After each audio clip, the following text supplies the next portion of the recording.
Welcome to In a Prosecco, the podcast that raises a glass to moms who are transitioning from empty nester into the next beautiful phase of life as a free bird.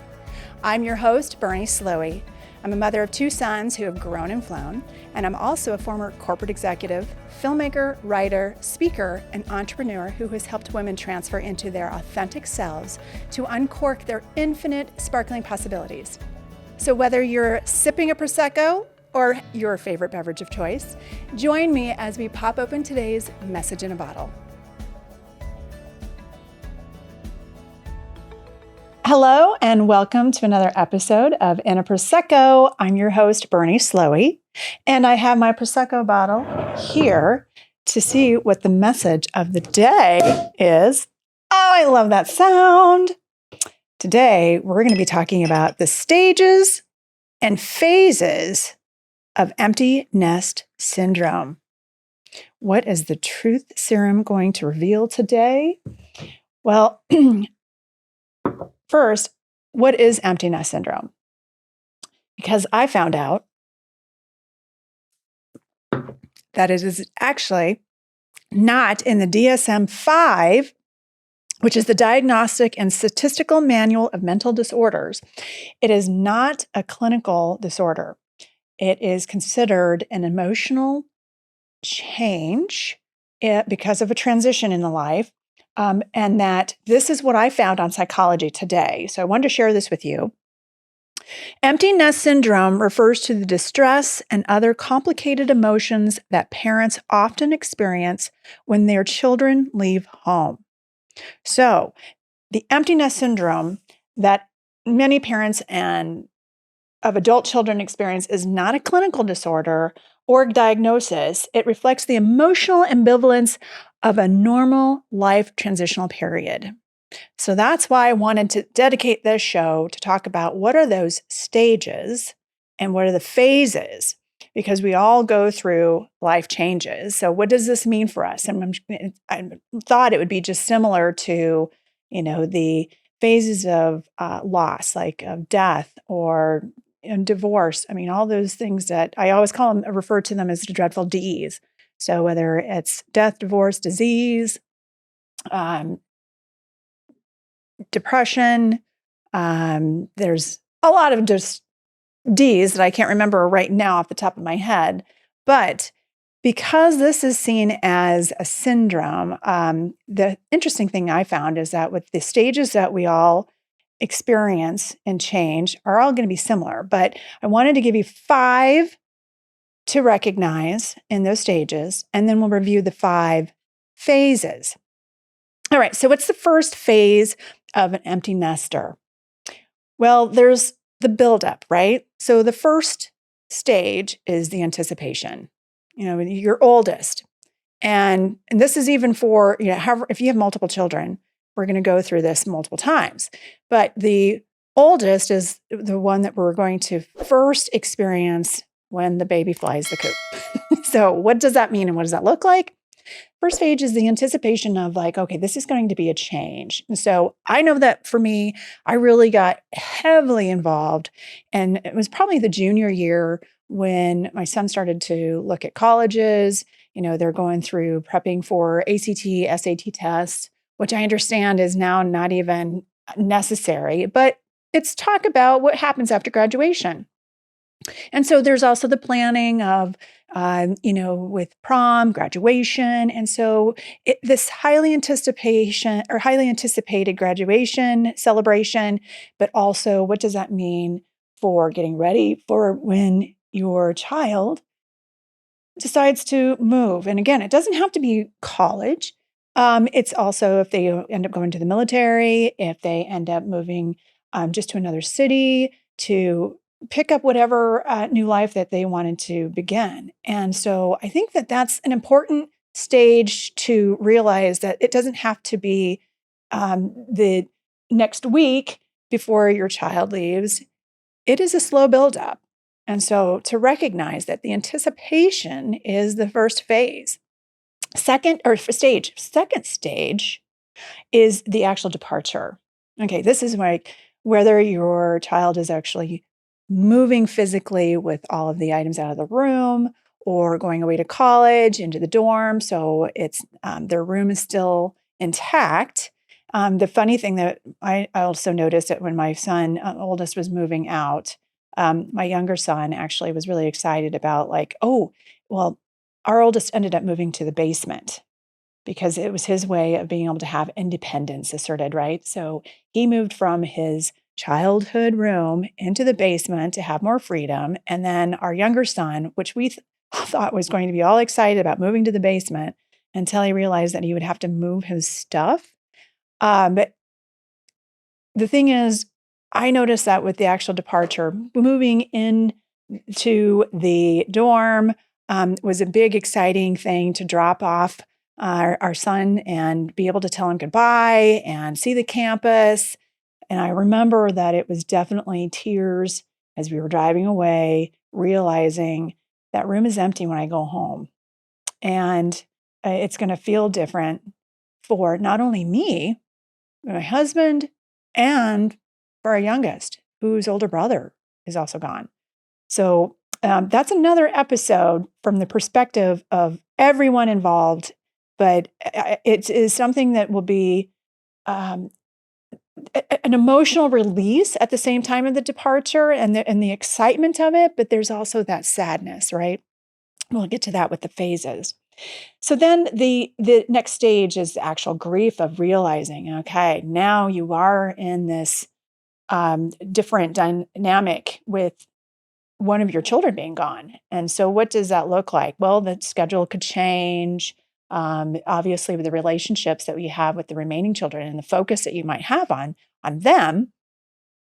And our son, our youngest, who was still at home, said, this really sucks because now all the attention is on me. So it was like a hyper microscope on him.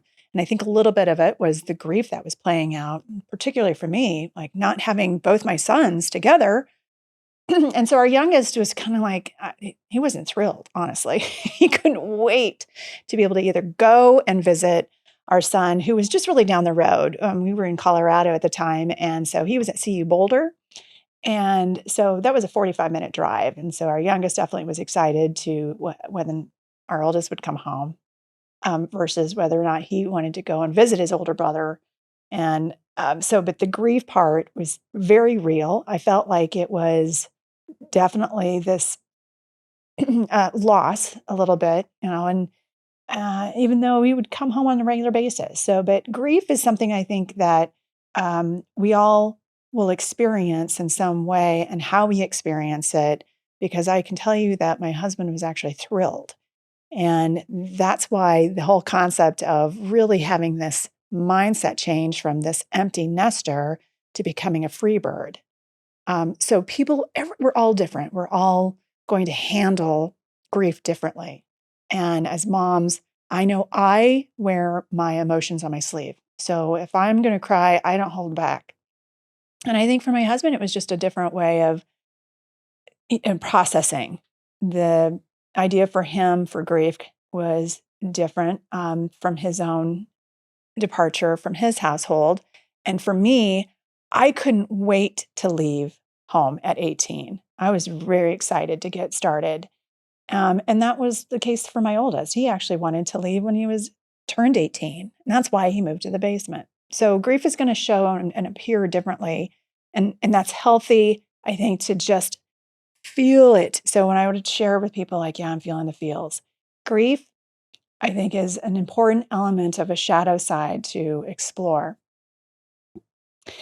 The fourth stage, the rebuilding piece. I think that the rebuilding is important because in this stage, okay, now that my son is gone, what does it mean for you to rebuild? And I think it's the rebuilding of, now you're not just worried about what is, both kids getting up and getting ready and doing the best that they can in school. You've got your oldest. I had my oldest, and I was always wondering, like, is he going to class? I'm not able to know whether or not he's actually attending his classes. And again, looking at my son kind of being the major focus of my attention. And so I realized that the rebuilding stage also has an opportunity to like, well, what does that look like for rebuilding my schedule and my interests? So I think it's an important thing for you to embrace the rebuilding stage of how does the dynamics shift. And that can be also an exploration of, for us, dinners never were typical. It was always scattered based on what their schedules were. So we actually had more opportunity to reconnect with our younger son. And I think that was really healthy for all of us.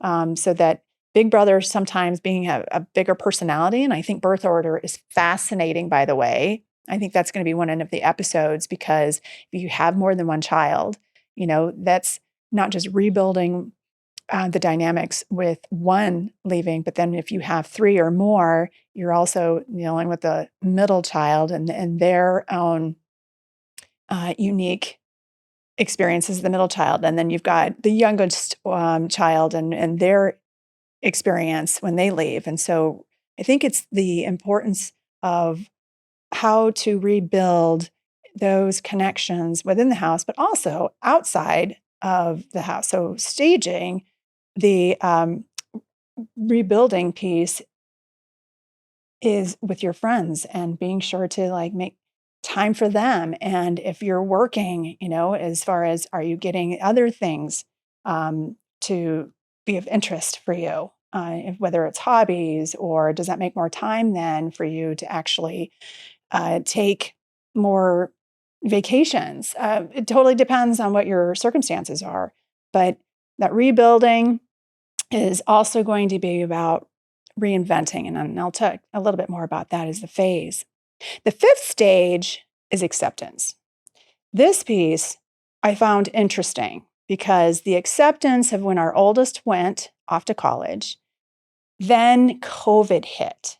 So our oldest actually had to come back home. So the acceptance of like when things change, well, that means in every way. So the acceptance, I think, is the part where, for me, I really wanted to, once I adapted to not seeing my oldest every day, then having him come back, well, he'd already had a taste of freedom. He'd already had a taste of freedom. And now coming home, that was a different dynamic. And so even for all of us, and during COVID, I was just so thankful that the boys ended up having an opportunity to reconnect again and that they had each other for COVID. But for my husband and I, it was kind of one of those, okay, we had all this anticipation. We've done this whole departure, the grief, and then rebuilding to understand like what is my relationship with my youngest, with my husband and my community and my friends, and what I'm doing to reinvent myself.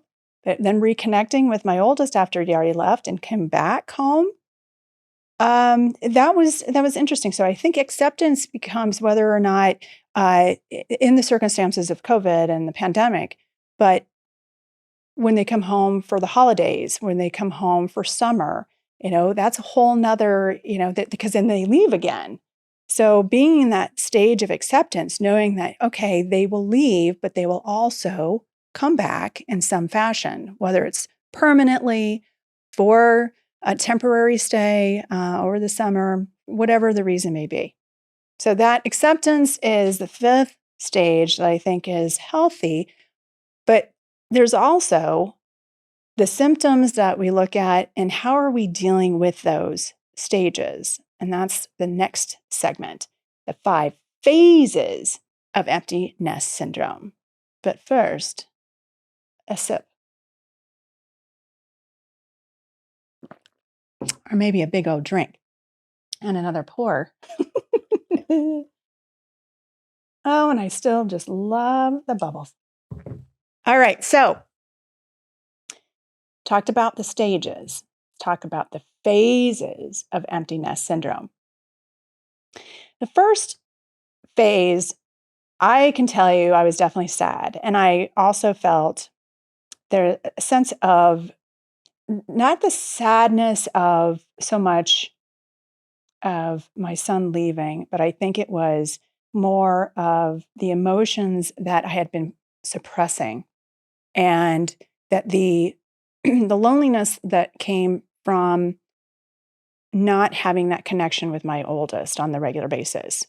So I actually realized that it was more about how I was feeling, probably unresolved childhood issues that really surfaced. And it really presented itself when my youngest left for college. And so I think that the phase that we start to emotionally feel, because I think there's a body, mind, heart, and ultimately spiritual processing that we go through.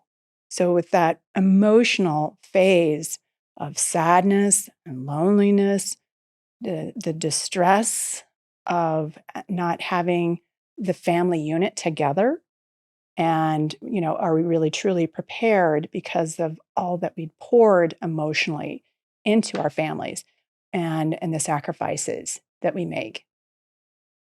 The second phase is that loss of identity as the mother of our children who we've nurtured. I mean, for all those 18 years, they, we push them out.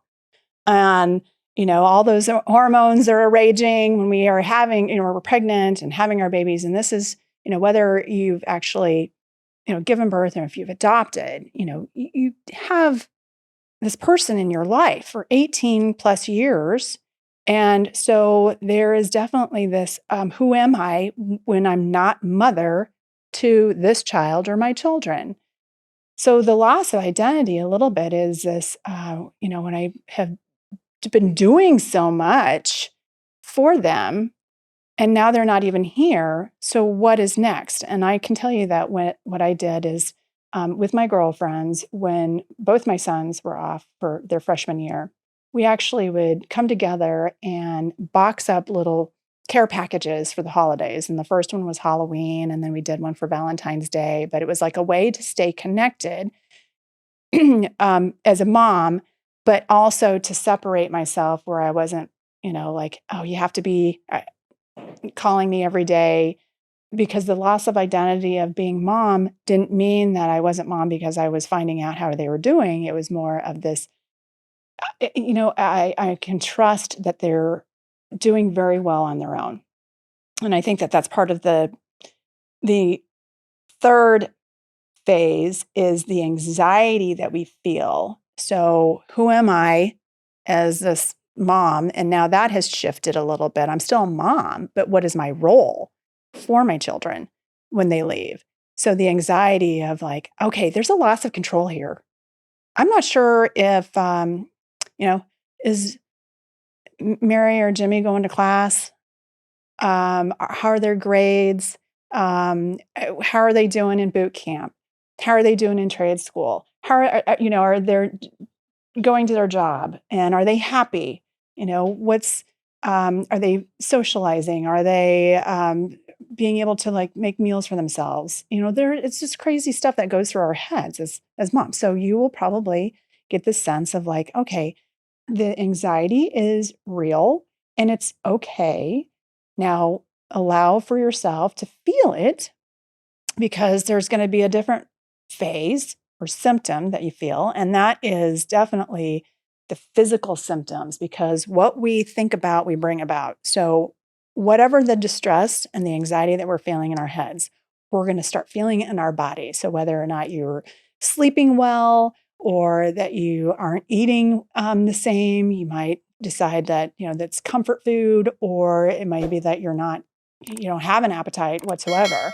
Or, you know, mm, there's always a liquid medication or whatever it is that just gives us the recognition of, okay, something, I'm not feeling right. I'm like sleepless or whatever the case may be. Just pay attention for your well being, that if your physical symptoms are saying something, it's the emotional and whatever your thoughts are that are also giving attention to making sure that you're taking care of yourself. So the fifth phase, I would lump it actually because it's a little bit of the marital along with the reconnection. So, like the stages of rebuilding, I think the phases is that it's very normal for us to start looking at, you know, my husband, is he the same person? He's not the same person that I married, certainly, because we've spent however many years together because of children. We've put a lot of our attention into our children. If he's not the same, am I the same? Well, no, I'm not the same. I'm the different person. I've grown and I've expanded, and we've been through so much with our lives, watching our kids develop and grow, and however they experienced school, with sports, academics, music, whatever the case may be. I mean, we also had to go through a lot of focus on our kids in school because of the learning differences that we discovered. And so that was something that, I became so vigilant about making sure that, are they getting the support they need to thrive and succeed in school? So there's a whole nother episode on that, what it means to actually go through something like that, because what we learn through about ourselves, we actually get a big dose of that through our children, so that no matter what they went through, I found myself actually realizing, oh, that makes sense. When I was in school, I had this thing where I couldn't pay attention during math class. And I was like, what is that about? And then realizing, okay, we're all different learners, but we're also like realizing that with my husband and his ADHD, he learned so much about what we learned through our son, that it was kind of like this aha. And so the phase of, like, thankfully being able to see, okay, when they do actually leave the household, what was that emotion that we felt when we left? And a lot of it stems from the unresolved issues of childhood. And I'm not a psychologist, I'm not an expert by any means, but I will tell you that I'm an expert when it comes to transformation. And being an empty nester twice, and again, because our oldest is actually still living with us, he is working on a cruise ship, and his schedule is that he works 4 months and he's home for 6 weeks. And so it's like every time he comes home and, he's decompressing. And I have to remember, he is no longer my child in the sense of me taking care of him, like when he was growing up. He's now 23 years old and he has to make adult decisions. And so I'm realizing that the desire to reconnect means that I'm reconnecting with my husband differently. And how do we do things together now? And how do we rebuild our lives and our interests? We picked up and decided to move from Colorado and move to Florida. And thankfully, we saw that that was a huge benefit for our youngest, because he grew up, man, did he really do some adulting.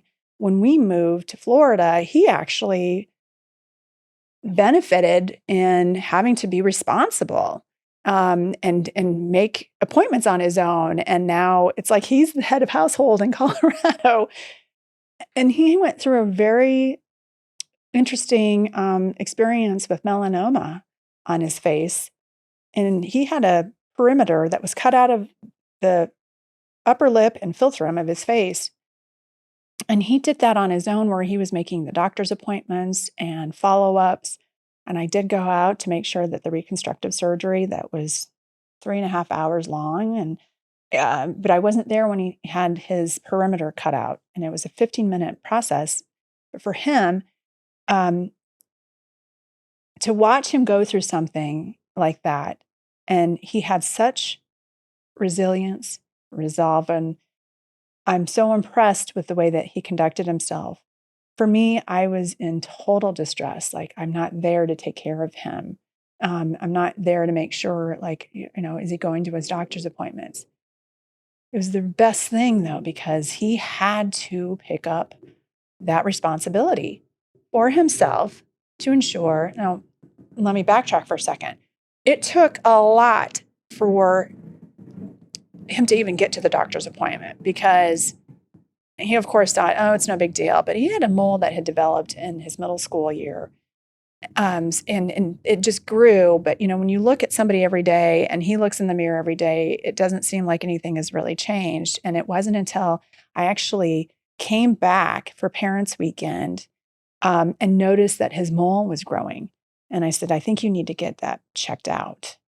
And he was really, kind of slow and hesitant about it. And I kept persisting and persisting and persisting. That he did go finally to the doctor and found out with the melanoma and that it was a good catch. Mother's intuition, right? I know you have it. We all have that sense of like, there's something not right. So we always stay connected in a way. It's just different, right? That phase is of, I've got to let go and allow for my children to grow. And that indeed, when we made that move and saw how he has really developed and grown from this whole experience, but also, we can't call and say, okay, did you make your dentist appointment? That's on him now. And it has been the very best thing that he's taking ownership of his life. Our oldest always did. Our oldest always took, he told us when he was 4 that he was an adult trapped in a kid's body. I mean, this is an old soul that was like, I'm ready to move. And as soon as I turn 18, I'm moving out. Thankfully, he stayed in the basement and waited until college to leave. But our youngest, I think he would have stayed home unless there was a reason to leave. And that's why sometimes we have to recognize that phase of reconnecting is that release is so critical because who they are when they come back, that's a different relationship. And it is actually beautiful. It's the phase of life that is the circle of life. I've seen The Lion King, and we know that it's important. This is what we signed up for. And then I know that in other civilizations, over time, it is, I think, an interesting thing. This concept of the nuclear family and the immediate, mom and dad and the kids. Well, in many cultures, when I was in India for my film project, and they have um, the multi-families and also multi-generations that will live in the same household. And it's a financial reason, but also as much as, hey, that they don't have the same, elderly care. So the families, it's a really unique, I think it's a brilliant thing actually, that the grandparents take care of the young ones while the parents are working. And I think that is a cool concept, honestly. My mother watched our oldest son, Nick, for a year, first year of his life. And we didn't expect to, I didn't have the best relationship with my mother. So then when she agreed to come live with us to watch our oldest son, it was like she was a better parent as a grandparent. And I will always appreciate that. She didn't know how to probably be a mom. But man, that first year of Nick's life was the best year he probably could have ever had. She doted on him and took care of him like no other person I can imagine. She was the best caretaker. So we were very fortunate. And at the same time, I realized that the next phase that I don't talk about necessarily in this episode, but as part of that, the acceptance, I think, is important to realize that we may not be the same parent when our kids are going and leaving at 18 or whatever age, whatever circumstances that bring them back, right? That this is the time in our life as an empty nest an empty nester, to go into that mindset of a free bird means that whatever amount of years that we have before we become a grandparent is going to make also a huge difference in our relationship that we form with our children when they do return to the nest. And that they're looking to us, to you as the role model for how am I to be as an adult in the world. So if they're anxious to move into their phase, I think it's a pat on the back to you for doing such a good job, that they're actually excited about their next journey, their next adventure, their next chapter. And that gives you the opportunity to do the same. This is a new journey. And this part of life that is exciting, so that whatever it is that you're creating, whether you're like refocusing back on your career, or you're actually looking at a new career, like I did. We moved to Florida for re-inspirement, not retirement. It was like, okay, we did this because it was like the necessity of making sure that we have income and their financial stability for our kids. Is this something that now we can, like, okay, do something that is actually meaningful to us, and so that we have that focus completely on our what we need for fulfillment, not because all the attention of our kids getting what they need.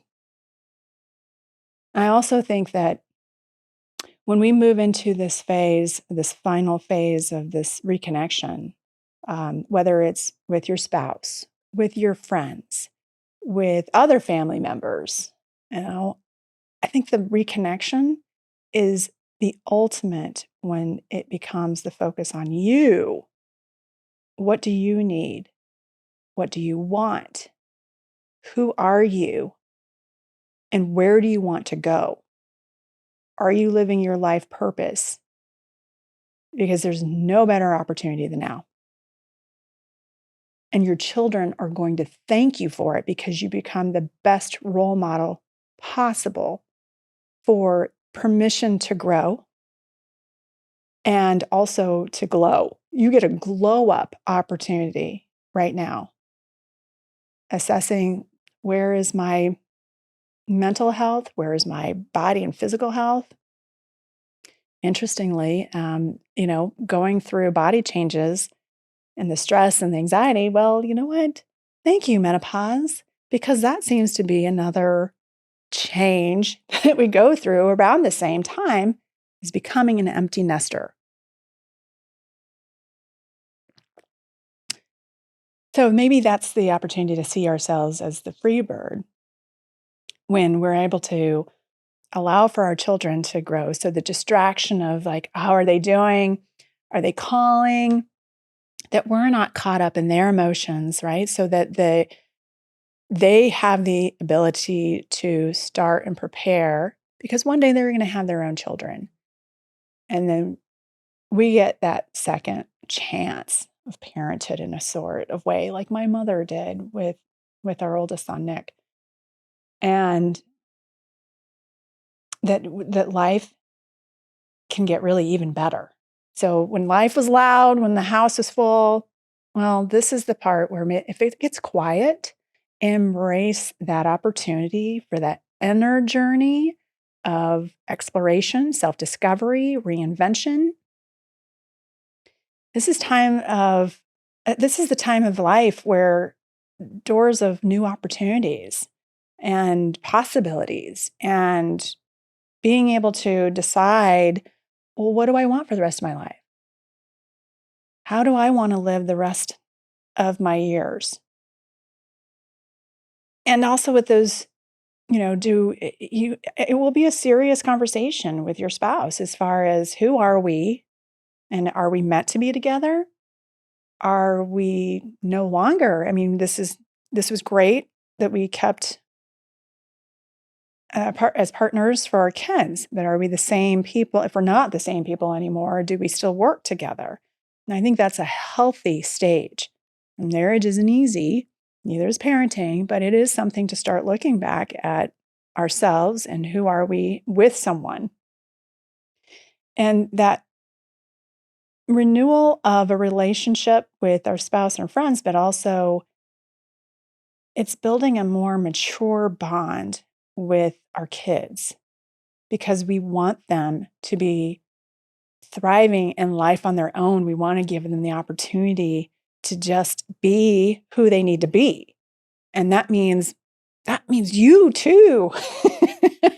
Be who you're meant to be. Again, you're going to be the best role model because of it. When they watch you, I do believe that moms are the center of the family when it comes to the emotional and the psychological element of the empty nest phase, so that if we're moving into that free bird, that's going to give our kids a lot of relief as well. So, to recap, but first, another sip. All right, so recapping the 5 stages and 5 phases of empty nest syndrome. The first stage, anticipation. All right, so prepare now. In the anticipation of when your child is going to leave, you know it's coming, prepare. Departure.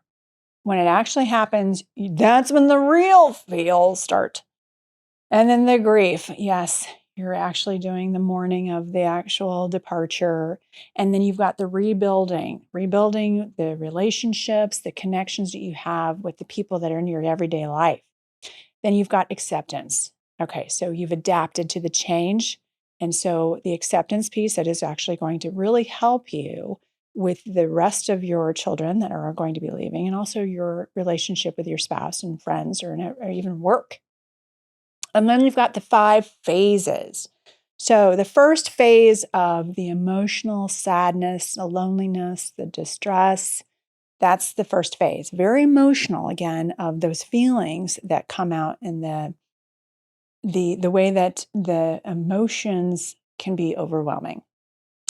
Then the second phase, the loss of identity. So it's kind of one of like, who am I again? Who am I if I'm not mom to my children? Yes, you've got a fabulous career, but whoever you are, who am I now?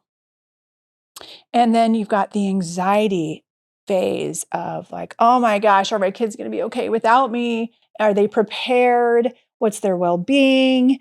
We can't control them. What I did find out, by the way, with the college is that colleges are working with your student. They are not allowing the parent to call in and say, did Johnny or Mary sign up for their classes?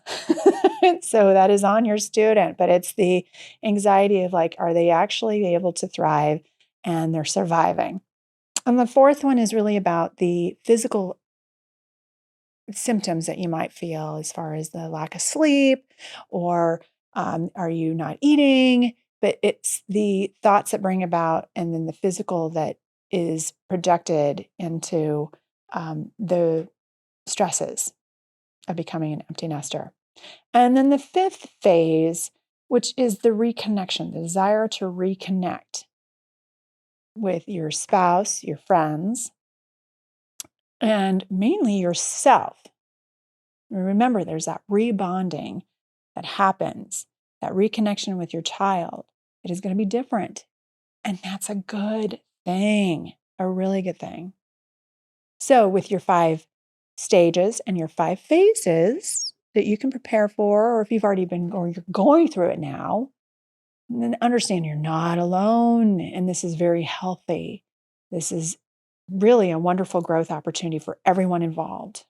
So cheers to you for making it this far, because there's a lot more to explore in your new phase and your new life as you reinvent yourself. So cheers to you for doing such a good job. If your child is ready to go, and you know what, even if they don't call you every day, That's okay.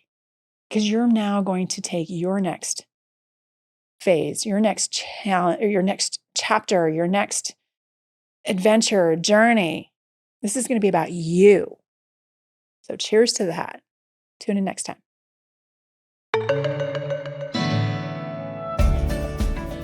If you enjoyed this episode of In a Prosecco, be sure to subscribe so you're notified when a new episode is posted. Rate and review the show, and please do comment and share ideas for topics that are important to you. A friend who cares is a friend who shares. Here's a toast to you on your re-inspirement journey. Cheers.